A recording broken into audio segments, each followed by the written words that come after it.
Assalamualaikum warahmatullahi wabarakatuh. Saya akan membahas materi tentang hakikat dakwah. Dalam materi ini terdapat 3 poin penting, yaitu sifat dasar dakwah, fungsi dakwah, dan faktor hidayah dalam sistem dakwah. Poin pertama yaitu sifat-sifat dasar dakwah. Dakwah bersifat fitrah kemanusiaan, yang artinya dakwah harus bisa mengembalikan manusia kepada fitrahnya, yaitu kembali suci dan menerima kebenaran Islam.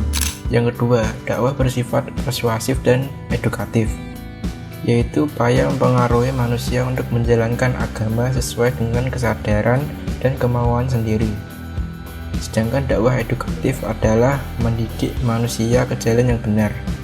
Perlu diingat, seorang pendakwah mendidik tanpa memaksa.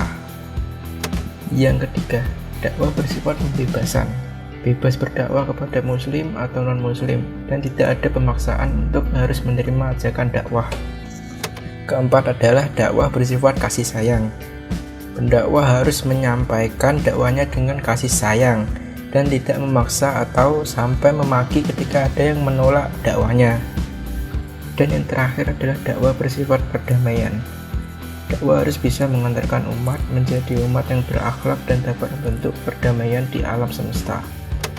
Poin kedua yaitu fungsi dakwah. Pertama, menegaskan Tuhan sebagai pencipta alam semesta. Fungsi utama dakwah yaitu memberikan penjelasan dan pemahaman kepada umat Islam agar menyembah Allah Subhanahu wa Ta'ala, dan sebagai sumber dari ajaran melalui kitab suci yang diturunkan kepada Nabi Muhammad SAW. Kedua, mengubah perilaku manusia. Perubahan perilaku manusia dari perilaku jahiliyah menuju perilaku Islami, sesuai dengan surat Mudatsir ayat 74 tentang ajakan untuk mengubah perilaku umat kepada jalan yang lebih baik. Ketiga, membangun peradaban manusia sesuai ajaran Islam. Masyarakat harus bisa meningkatkan peradaban manusia menuju manusia yang lebih maju dan sesuai nilai-nilai Islam dengan dakwah yang mengisi kebudayaan masyarakat.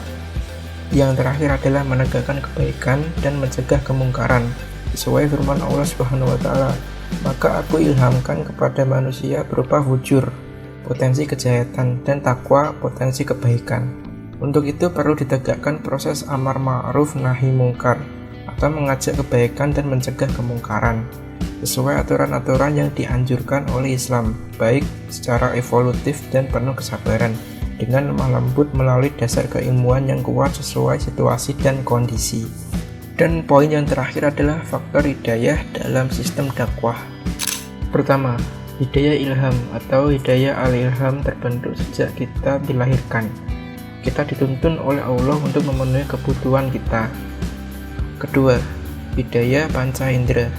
Hidayah al-hawas, yakni Allah menuntun kita sebagai makhluk untuk dapat mengenali dunia dan sekelilingnya melalui panca indera.